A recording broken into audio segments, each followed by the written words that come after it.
Good evening, everyone. Welcome to the Don Lemon Show. Glad that you are here. Lemon Live at 5. We have to talk about something that's going on. We've discussed the media quite a bit in recent months, but this story is, I think, really, really important because now we're seeing where the metal meets the road, so to speak, or what's exactly happening to the networks and what the future is like. So make sure you hit the like, hit the thumbs up. It affects the algorithm. More people become aware of our conversation. That is just the truth. Okay, let's get to it, okay? So welcome to the show, everybody. For months, CBS News staffers have been on edge, waiting for a long-expected round of layoffs as part of a $2 billion in cost cutting, $2 billion in cost cutting that had been promised after the parent company Paramount's successful merger with Skydance Media. Okay, so those cuts began on Wednesday morning and have been described as massive. The company declined to provide any specific number to this. One CBS News staffer described the cuts as a bloodbath, saying that they were wide-reaching and affected a number of different departments. As part of the cuts, the network has closed its Johannesburg bureau and is canceling its CBS Morning Plus and CBS Evening News Plus streaming shows. The network's Saturday morning program will undergo a format change. That's according to a source with knowledge of the changes who was not authorized to comment. Now, the network's race and culture unit was also gutted. This follows a large layoff, these large layoffs at NBC News earlier this month. So let's talk about all of this, all right? I'm joined now by Ben Smith. He is the co-founder and the editor-in-chief of Semaphore and former media columnist for the New York Times. Also, Mixed Signals podcast, which I have appeared on, and it's quite good. Okay, Ben, tell us what's going on here. This seems like this is a lot of cutting and merging all at once.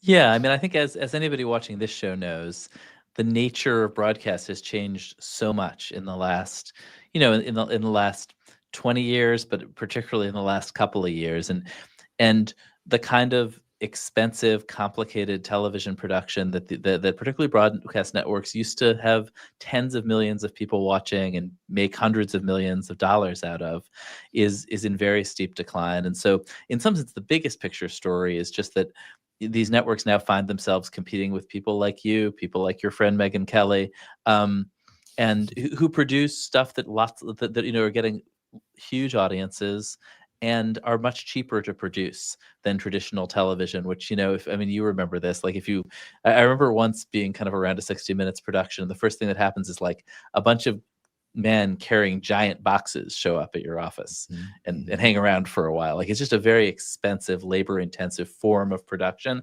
And I think in some sense, these networks are basically just trying to cut so that they can compete with more nimble and cheaper internet production. Okay, look, I'm with you on the cost-cutting thing, and it's, as a matter of fact, I did a shoot here at my home studio today that involved two regular, sort of medium-sized, not network-sized cameras, and two iPhones. And I just dialed into a link. I didn't have to go through the satellite. I didn't have to go through master control. There weren't 20 people in a control room. There weren't 8 producers. You know what I'm saying? So I understand that part. But also, there is an ideological bend to this as well, Ben, that you must admit. These networks are moving to the right, and they are cozying up to MAGA and Donald Trump, and that's also part of it as well.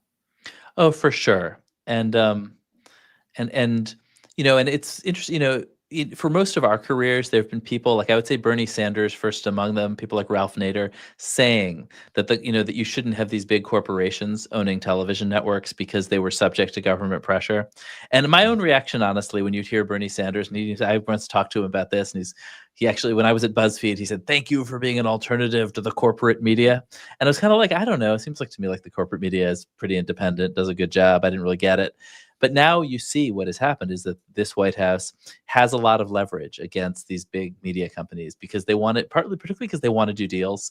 They're mostly film and entertainment companies. They want to buy and merge with other film and entertainment companies, and they have these tiny little news divisions that are, as I think something TV executives often say is that news represents like 5% of your revenue and 95% of your headaches. Yes. And so they don't love these news divisions anyway. They're trying to get these big movie industry deals done, and these news divisions are a nuisance. And suddenly you have Donald Trump and his regulators putting pressure on you to move the news division to the right, and in a corporate sense, like small sacrifice. And so, and maybe, and who knows? Maybe in their hearts, also the owners of these networks think that the networks are too left wing. It's certainly true that when it comes to CBS, both the old ownership and the new ownership thought that the journalism was too anti-Israel, too pro-Palestinian, and are trying to change that. And so, but I think that then, at a moment when when all of it and everybody in media is really struggling to persuade their audiences that they can be straight up the middle, that they can be trusted, it adds another burden, I think, to CBS, which is already the least watched of the broadcast networks, which are already all in decline, essentially to prove to its audience that it can be independent. But I mean, more pro-Israel, is that should that be part of a news? I can understand balance and facts, but aren't you, just when I was at CNN and John Malone and others said, well, we need to move the network to the right, or we need to be, more pro-Israel. Isn't that putting your thumb on the scale? Shouldn't it just be about facts rather than about ideology? And I mean, as in these intensely polarized issue, everybody always thinks that, each camp thinks the facts are on their side. But I think what is new is you see just the White House exercising raw power to pull the media in a very blunt way in its direction. When you were talking, you mentioned the money. You said about news networks being 95% of the trouble and only 5% of the profits, right? But I know that's not true at the Don Lemon Show. You're 100% of the revenue and 100% of the headaches. My team, yes, well, that is true. My team would beg to differ about the success of the show. I'm sure that they would claim, having something to do with that. But listen, over time, as I was at the network, when I was in cable, I was in broadcast and then cable. Over time, the owners or the corporate companies became more reliable on the news divisions as profit centers, which they should not have been. So maybe it was 5%, but still they were like, well, it still makes a lot of money. So we need to make sure that it continues to make a lot of money. And I believe that, when you do that, truth or facts, they're jettisoned out the door. And then ideology and money, that becomes a luxury good. You know what I'm saying? I think there are actually kind of two different pulls here, and they don't always pull in the same direction. And one is to tell your audience whatever they want to hear to drive ratings and get more audience. Right. And the other is to tell your owners what they want to hear. And sometimes, or tell the White House what they want to hear. Sometimes those are the same things. Sometimes those are different things. I mean, neither are a particularly appealing way to do journalism. Have you seen an administration this involved in networks, not even the networks, news networks, or their corporate owners' business? Absolutely not. And in particular, the FCC, the Federal Communications Commission, which only regulates it basically regulates broadcast towers and broadcast spectrum, which is the kind of the worst part of the media business to be in, the most, the very challenged part of the business. They regulate that, and Brendan Carr, who heads the FCC, has just sort of very bluntly said that he expects the networks to be more open to conservative views than they are, and to essentially move to the right. And again, he hasn't taken any regulatory action. But if you're running one of these big public companies, I think you think, you know what, I don't want to take any risks. I want to do what this very powerful regulator wants from me. I would say though, and because I think that often journalists feel like they have no idea where this is coming from and feel like it has no precedent. If you talk to people on the right, the precedent they see is the way in which the Biden administration and the Democrats at large pressured the big social networks to push out right-wing speech, far-right speech that was either totally nuts about COVID or just kind of dissenting about COVID. That's where they see that as. And when I talked to Brendan Carr, I said, isn't the government basically the biggest threat to speech? And he said, no, it's the social platforms. So this isn't really a statement about the law or history, but that is where they're coming from. What does he mean? What did you think he mean? Did he explain the social platforms? Why did he say that they were? Yeah, I mean, I think for a lot of people in and around the Trump administration, their defining political experience was either themselves or their friends getting tossed off Twitter and Facebook. And, I think you see right now Donald Trump is willing to, in other elements of his agenda, compromise. Like, for instance, you're seeing, he's right now in Japan talking about a big global deal with China. I think something that is so close to the bone for these folks is essentially control of social media, ability to say what you want on social media. That's a very, very core value for them. And in some sense, they're so committed to taking any speech restrictions off of social media. And then in some sense, doing what they feel their enemies did to them by attacking the independence of these broadcasters. I will concede, Ben, that I think that cancel culture went too far. I believe in open free speech, but also I also believe in content moderation. And I don't know if you agree or disagree with that. And that was one of the things that I got into it in the interview with Elon Musk about content moderation. But I do think that it's not. He sure moderated you. Yeah, he certainly did. Well, he moderated the hell out of you. We're still here, though.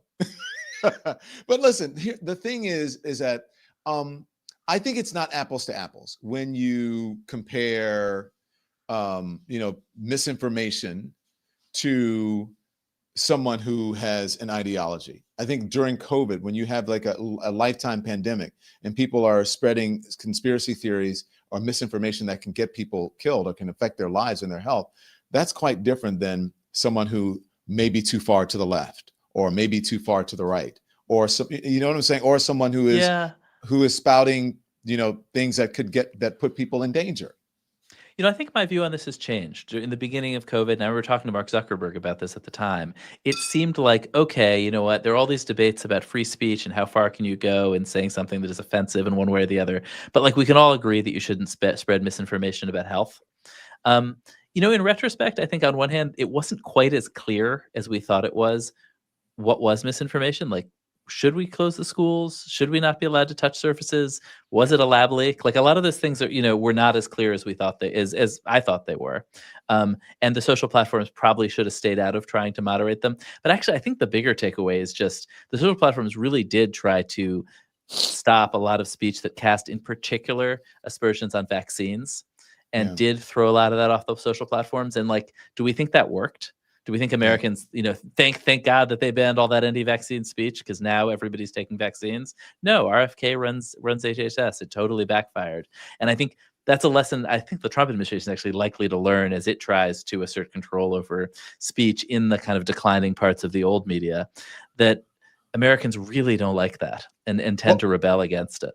Yeah, well, that's the point that I'm trying to make. Aren't they essentially both sides are essentially doing very similar things if you think about it, because their moderation or their cancellation is a different way, right? I think they are, in their view, they are doing to Democrats what Democrats did to them. I'm not sure it's totally parallel, but that's definitely where they're coming from. I do think if you step back a little, it's like, well, it didn't work very well when Democrats didn't. So I don't know. Strange times. Yeah, really strange times. And you know what? You bring a very good point. I didn't think about it when you were saying it, but you're right about Elon Musk and moderating, because he believed in content moderation when he didn't like what someone had to say, but he didn't believe in content moderation the other way. I think that's maybe the point that that's a pretty universal sentiment, it turns out. So Ben, how far does this go then?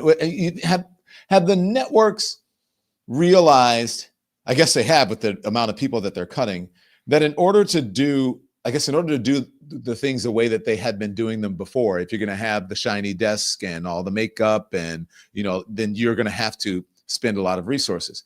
But people don't really care about this. I'm not wearing any makeup. There's no teleprompter. You know what I'm saying? There's no jib or camera flying around, but people love just getting the information from people they trust. Do you think the networks have finally realized that, or no? Yes, absolutely. I think they're seeing the way the world is changing, but they are also trying to figure out how to rebuild business models of these multi-million, multi-billion-dollar businesses in that new world. And and the business model that could pay a creator and a couple of producers a pretty good salary isn't gonna rent you floors at 30 Rockefeller Center. Mm-hmm. And so it's really just the economics have changed so much, and it's very challenging for these companies to figure it out. I mean, I come out of the newspaper business where this kind of happened 20 years ago. The floor fell out, and most of them never recovered, because your first impulse and your shareholders' first impulse is like, okay, you made $10 million this year, you're going to make $9 million next year, $8 million the next, and gradually down. We'll just keep cutting your costs every year, and we can maintain it as a profitable business for quite a while. sell it to some private equity shark who can do that math and calculate how to extract as much cash out of the business as possible on the way down, sell all the real estate. There's lots of stuff like that. And that's a pretty bleak future. I think right now these companies, are looking for any way they can to avert that. But that is kind of looming, that there's just a kind of terminal decline that could hit these companies. In the short time that we have left, and this is up to you, depending on how long you go, okay? So don't blame me if you're late. So I just want to know, so what's next now because you now have Versant, and now it's MS Now and whatever, and then CNN may be bought by Ellison. So where do we go from here? I think is this good for them? You think this could be good for them, perhaps? I don't know. No, I mean, the decline, the thing is, these were these unbelievable kind of semi-monopoly businesses. If you had a broadcast hours are expensive. And if you had one, and you owned some spectrum, you were just printing money when that was the main way to get information. The same was true of being part of the cable bundle. So no, these were amazing businesses and they're not coming back. And it's obviously incredibly challenging for all these companies. I do think what you're seeing is kind of interesting is that it felt to consumers, to me, like the whole media world was just sort of flying apart. And you're watching Don Lemon, who I used to know over here. He's now on the internet, and everybody else is on the internet too. And there's Piers Morgan, and there's Alex Cooper, and it's this totally disaggregated world and fragmented, confusing world, but also open and interesting in a way that and ideologically kind of scrambled. I think actually what's happening now is that we've sort of, that's both quite interesting and fun for consumers, but also really disorienting and annoying. And you're paying for 7 different subscriptions to, 100 different Substacks and 7 different streaming services. It's pretty annoying. And I think what you're seeing happen now actually is a reconsolidation. You're seeing actually Fox Corp is the kind of the first mover here.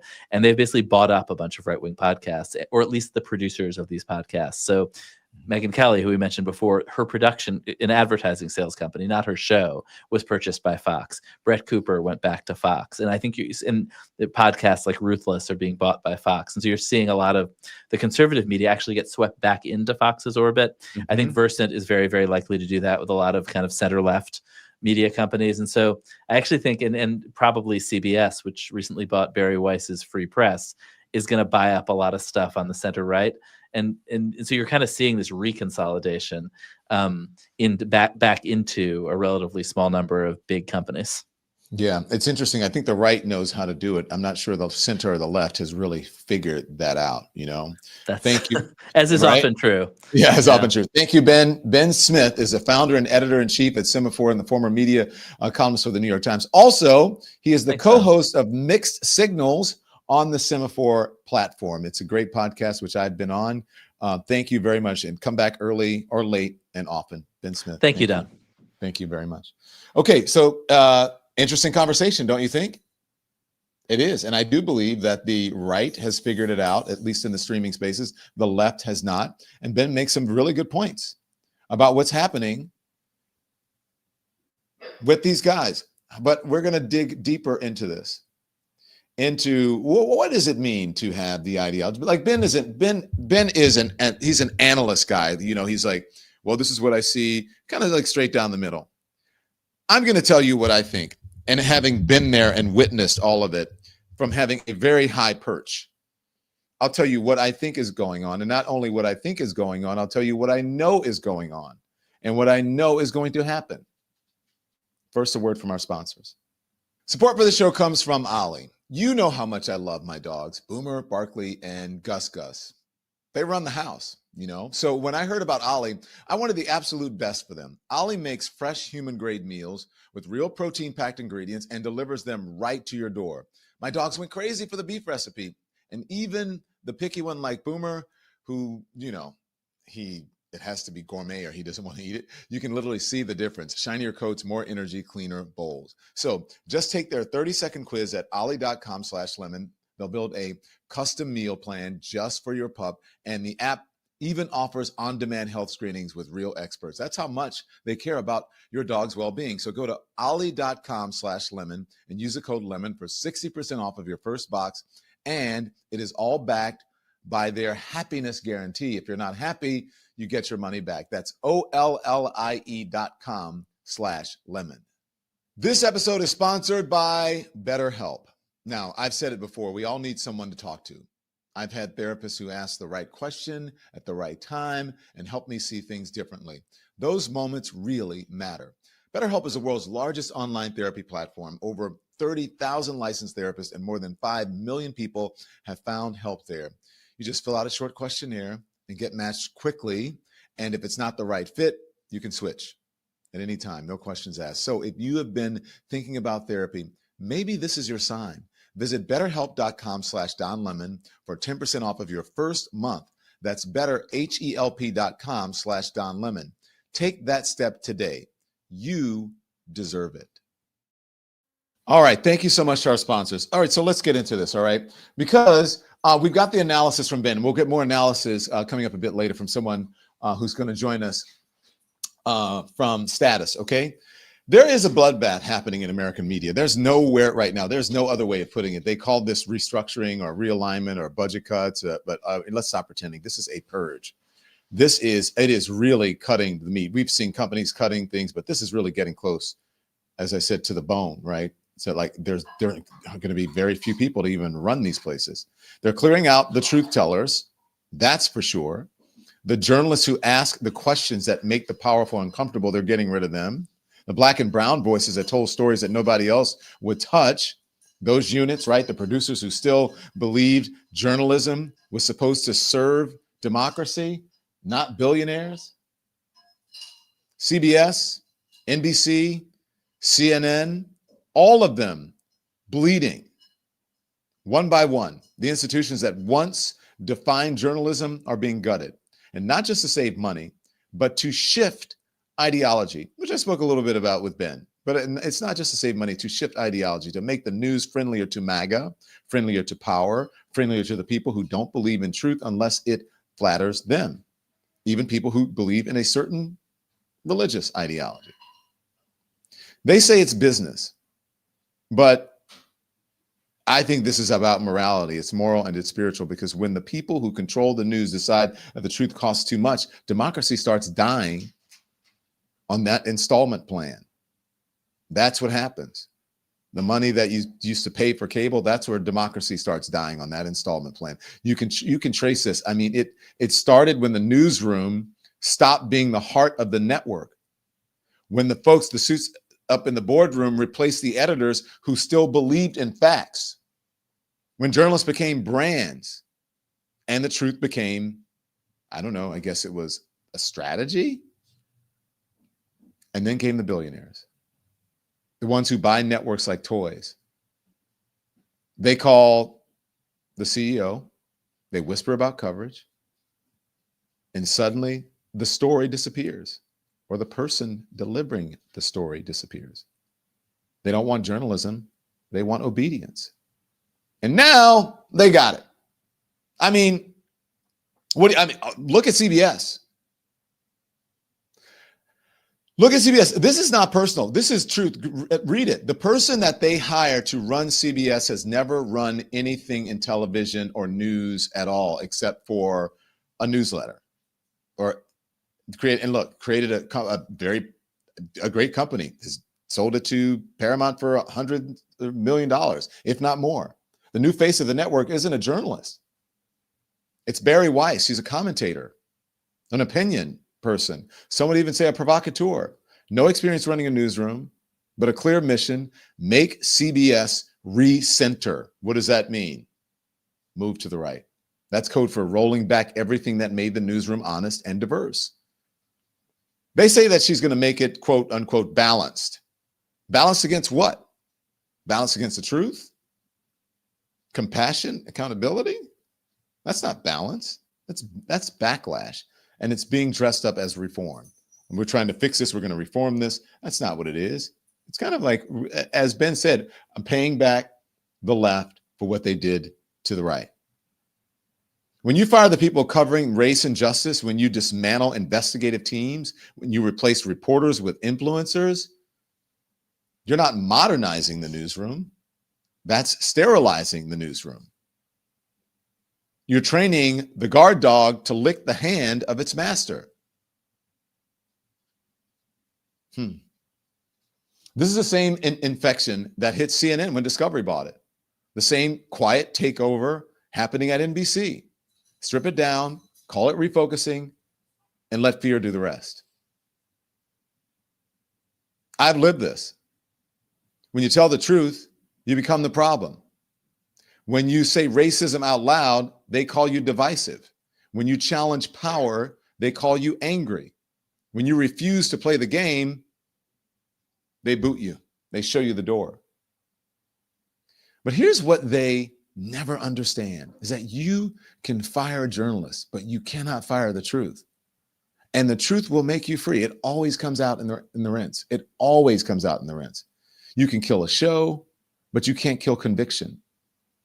They can cut your mic, but they can't silence what already has been said. CBS used to be the gold standard. Remember the Tiffany Network?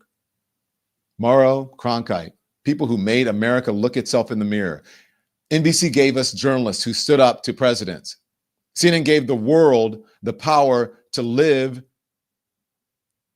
in a world where where there were truth tellers.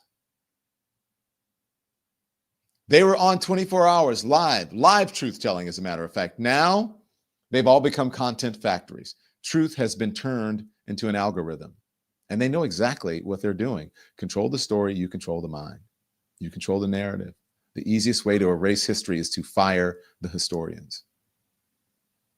This isn't just a media story, it is a democracy story. Every authoritarian regime starts with the same move. Destroy the press. First, they intimidate the reporters. Then they buy the networks. And then they rewrite the headlines. They've already started rewriting. I mean, look around. The journalists who cover civil rights, corruption, inequity, gone. The executives who fund misinformation, promoted. The same people who scream about free speech are the ones deciding who gets to speak. They're not fixing journalism. They're taming journalism. They want a press that fetches. They don't want press that fights. Notice how very few times anyone gets challenged in the administration or even a MAGA person. But the truth doesn't die quietly. It moves. It finds a way. Every time they silence a voice, 1,000 more rise online. Every time they close a newsroom, another one opens in somebody's living room. Every time they pull the plug, the people find another outlet. They just find a way to come back and keep telling the truth. Still, we can't be naive about this. When journalism becomes entertainment, citizens become spectators. When truth becomes relative, democracy becomes a theater. So what do?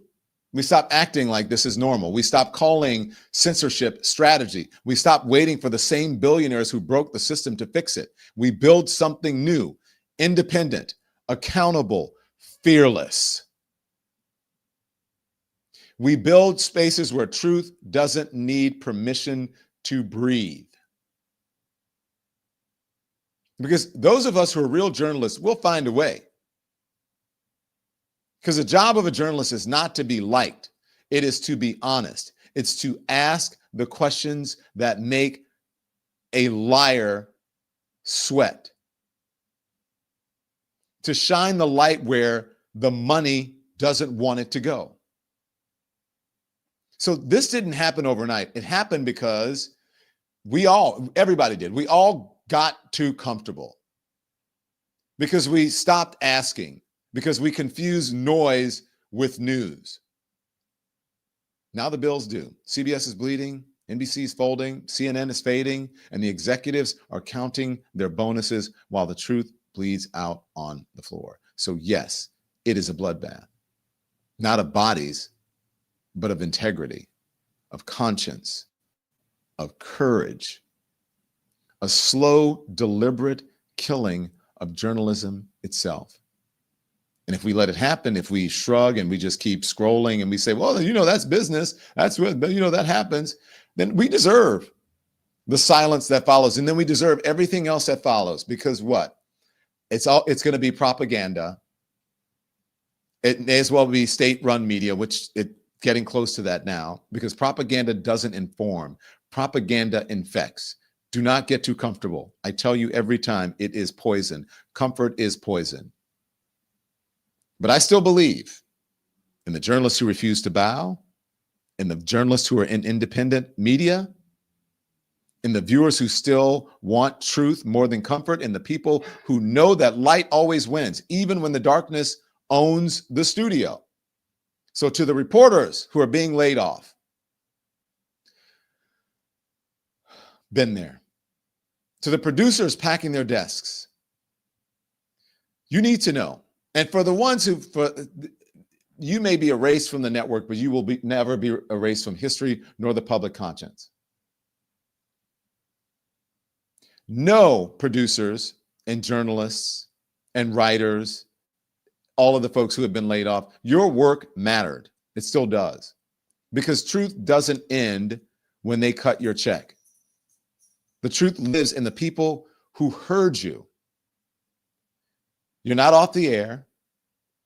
You are the air.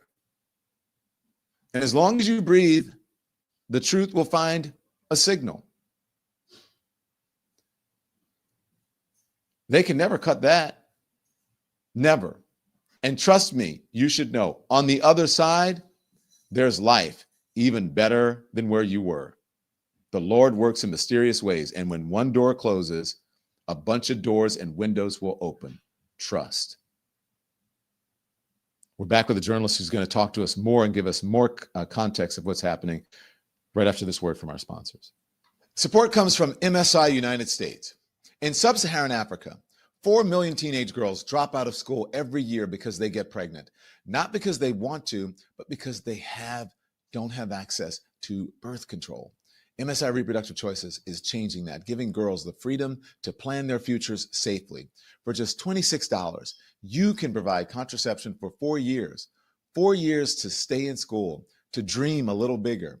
MSI has top ratings from Charity Navigator and Candid, so you know your donation counts. To give, text LEMON to 511-511 or visit msiunitedstates.org. That's M for modern, S for safe, I for informed. Text LEMON to 511-511 today. Text fees may apply.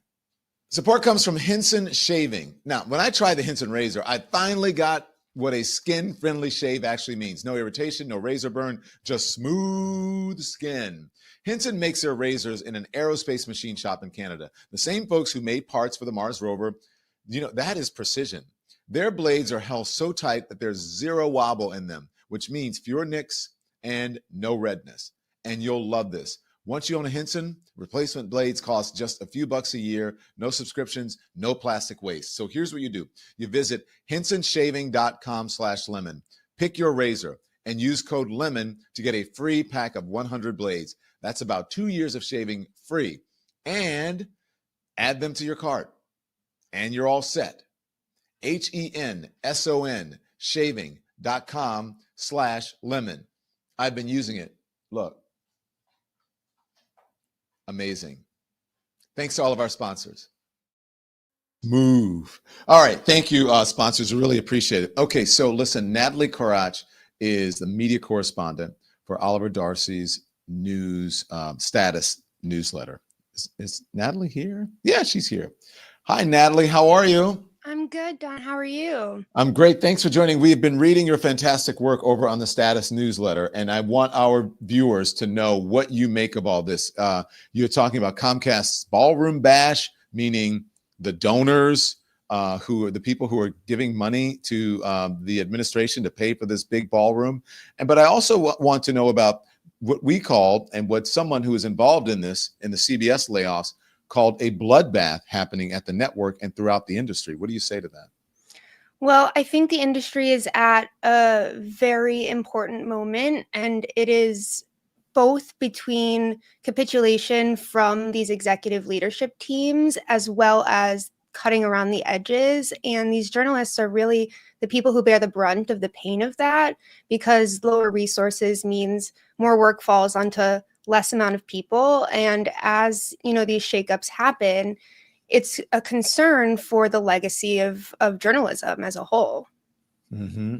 Well, but obviously it's a concern for the legacy of journalism. Do you think I was talking to Ben Smith a couple minutes ago before I went into my take on this. And he's saying there are two things at play here. Number one, it's money, right? It's obvious. And number two, there's ideology baked in here as well.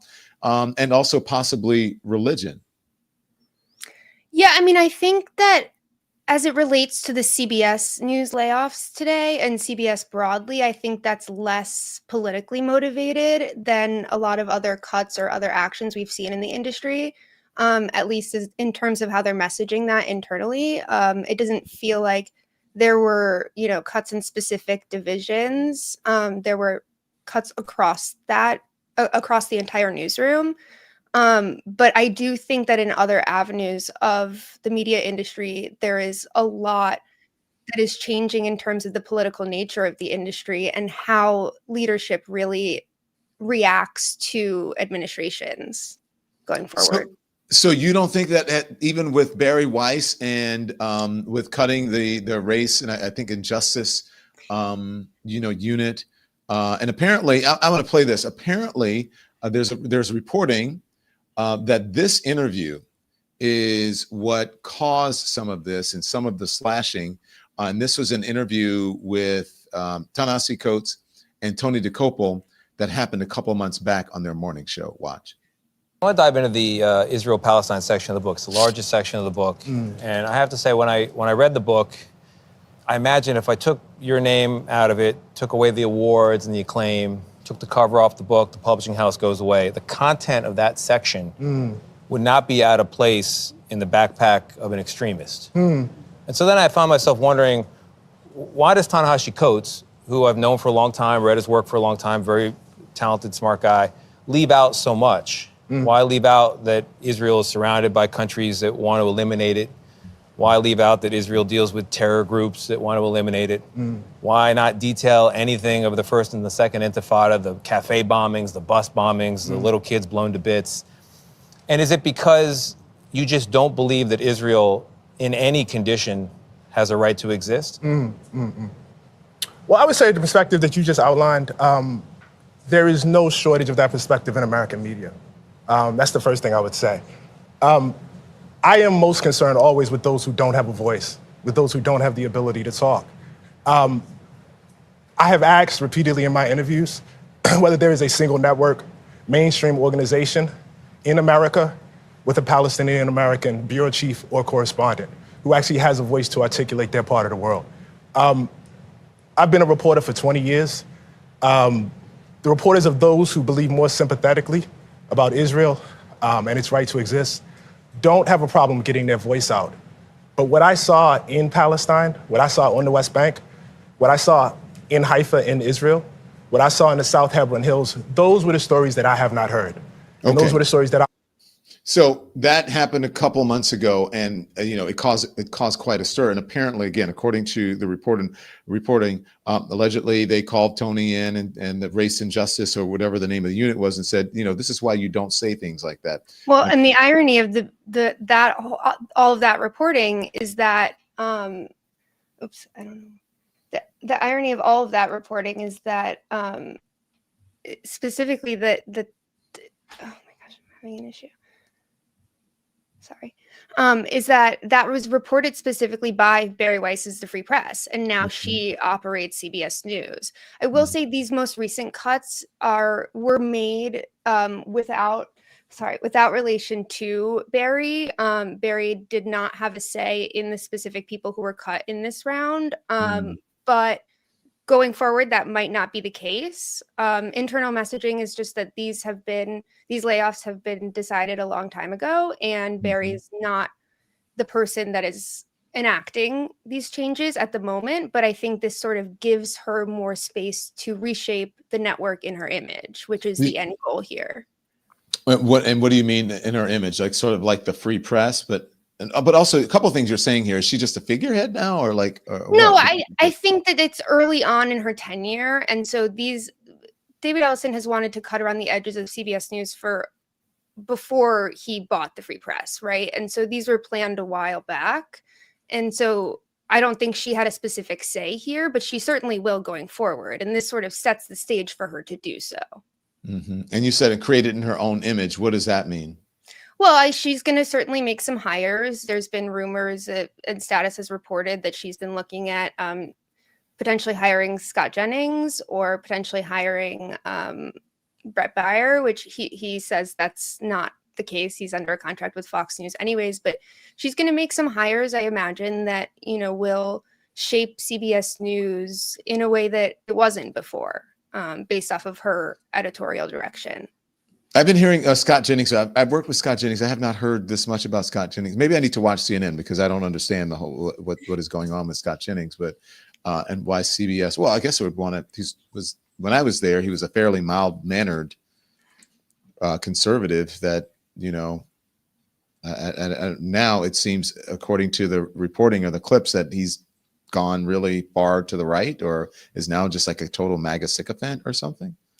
Yeah, I mean, he certainly is Trump's biggest defender at CNN and makes that very well known. I'm not sure if that's something that would even be of interest to him. He seems like somebody who has political aspirations as well. So I'm not sure if, media is necessarily the track that he wants to take now, but I have heard that that is something that Barry's looking into. Well, all of these people, I mean, I'm sure Scott's under a contract. Brett Baier's under a contract. So, that's going to be tough to do, but perhaps there's something they can work out because when I was at CNN, let's see, Sanjay Gupta, Anderson Cooper, and Christiane Amanpour also had contracts at other networks, CBS, 60 Minutes and just CBS News. And then they didn't want to allow people to do that anymore. Unless they make some sort of deal like that, I don't see these people getting out of their contracts or leaving where they are right now.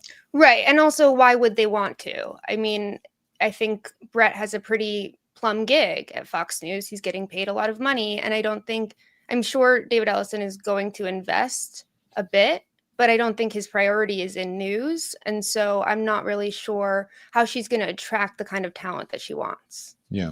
And so we hear about the things that changes in the newsroom, but what we don't hear about and other folks do, and that I'm hearing about, there are also people, I think NBC News cut some jobs in sales and, all the other people that you don't hear about. Right. Mm-hmm. And so there are more layoffs and more cuts than at the networks in general, beyond just the newsroom. So what, same thing that I asked Ben. So now what happens now, Natalie?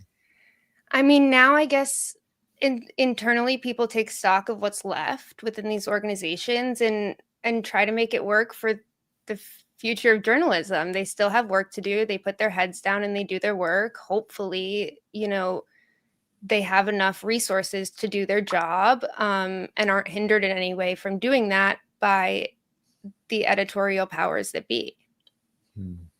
Natalie, thank you. Enjoy your work. Natalie is at Status, and we can put up the Status newsletter that she works for with our friend Oliver Darcy. Keep up the great. Oh, can you tell us what is going on before I let you go? What the heck is going on with these companies that are donating to this ballroom? Why is Comcast doing it? Why are these media organizations?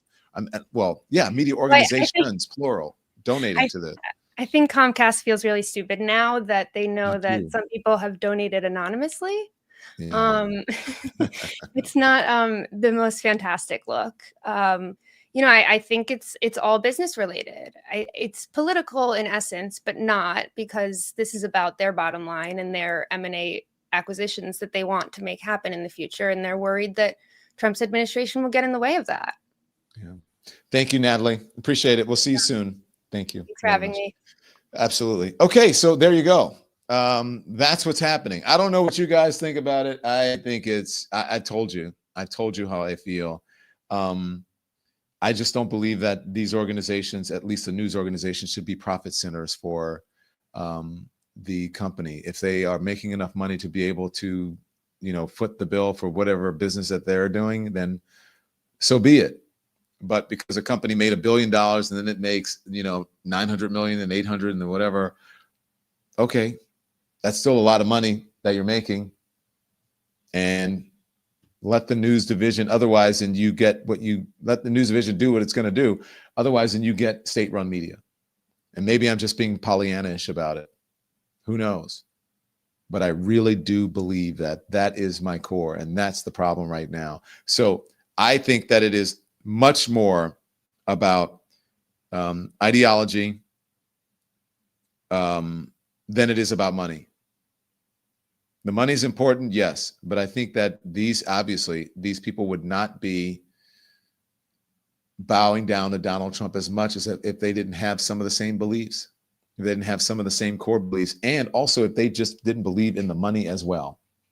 So maybe their ideology is money. That's the deal. And especially now when our government is shut down and people, you guys know, in 2 days, people aren't going to be able to get their services, their SNAP benefits, their government assistance. It's going to be open enrollment for healthcare. It's already open enrollment for Medicare. And there are so many changes that you don't know about. That's why we have a new health partner. I want to talk to you about something that really matters, especially if you are 64 years old or older.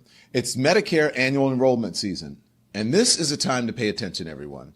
I just went through it with my mom, and perhaps you have been there too, sitting at the kitchen table, buried in paperwork, trying to make sense of it all. Plans have changed. Some were even canceled. And get this, according to the Wall Street Journal, if you're not careful, you could end up paying more, even lose coverage for your doctor, for the doctor that you trust. So pay attention. That's why I am telling you about Chapter. Chapter is the Don Lemon Show Network's new health partner. They review every plan nationwide to find out what's best for you, not what makes them money. Their help is 100% free. It takes about 20 minutes, and on average, people save around $1,100 a year. So don't wait. Call Chapter at 212-931-0855 before December 7th and make sure you and your family are protected. So thank you. Listen, I just want to tell you a bit about some of it, okay? Because we've gotten some testimonials from some of the folks who have been who are Lemonheads and who watch this. And I'll just read one of them. I'm going to read one to you. This one's from Pamela. She's 61 years old and she lives in Mississippi. She had been on Medicare for a few years. She reached out to Chapter after seeing an advertisement on Don Lemon's show. She was curious if there was anything better for her than the plan she was previously sold. Again, this is her testimony. And she said, regarding cost savings, I was paying premium of full price for all my medications.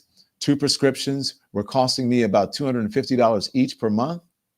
I was coming out of pocket about almost $600 a month for all my medications. On this new plan, specific medications are just $47 and my other medication is free. Regarding her Chapter advisor, he explained everything thoroughly, answered all the questions I had. Pamela said my previous Medicare consultant didn't tell me about the Humana plan that my Chapter advisor told me about. Again, Pamela, age 61, Mississippi. So she saved about $6,000 a year, and that is just on prescription medication. You don't know what's going on. I implore you to find out before it is too late. Okay? So there you go. A couple of things that I also want to tell you about today as we were talking about all the firings that are happening. John Dickerson, is leaving. And according to the LA Times, my friend, Michelle Miller, is also leaving CBS News. She was a morning co-host. Michelle Miller and Dana Jacobson, they're out at the Paramount layoffs. So some of the trusted voices, some of the people of color, some of the folks that you relied upon to give you your news, now gone. And I want you guys to remember this moment. Think about it. Remember this moment. This is from CBS This Week, I believe. Is it This Week? Face the Nation. I think it's Face the Nation. The anchor there and Hakeem Jeffries. Watch. Margaret Brennan. I want to ask you about something you said. You said Democrats, there are no election deniers on our side of the aisle. You said that back in January. But recently, you've been using the term rigged elections in reference to the upcoming midterms. Democrats were appalled when President Trump used language like that. How do you justify using that now? Doesn't that undermine faith for voters? You need to show up. No, I've been using that term in the context of Donald Trump's unprecedented effort to gerrymander congressional maps in a partisan fashion all across the country in order to rig the midterm elections and deny the ability of the American people to actually decide who should be in the majority as it relates to the House of Representatives. Democrats are also going through clear. gerrymandering and redistricting. No. Well, Democrats are going to push back aggressively to make sure that we have fair maps across the country, not partisan gerrymandering, which Republicans have initiated in state after state after state. Well, right here, we don't believe in false equivalence on this, on the Don Lemon Show, on the Don Lemon Network, on the Don Lemon channel. We don't believe in the false equivalence or fake equivalence, whatever you want to call it, the fake objectivity that you must call out something on the left because the right is doing something that is just egregious. Some things are objectively wrong. And there's no other side to them except for here's why they are wrong. So that's where the news media is going.